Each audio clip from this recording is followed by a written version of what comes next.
Hello guys, in today's video I'm going to show you how to fix Overwatch 2 crashing problem. It's easy if you want to fix it. Click here and then go to device manager,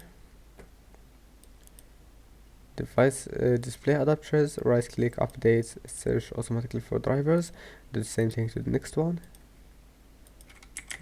and then go to game mode settings,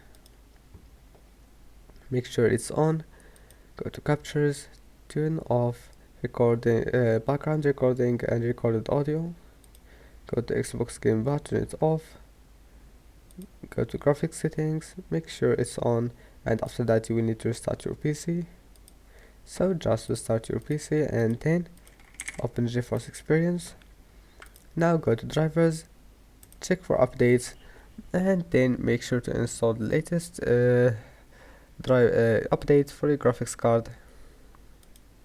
And now just free up your memory, open Task Manager and close all the applications that you don't want, and also the background processes like BitTorrent and applications that you know what they do.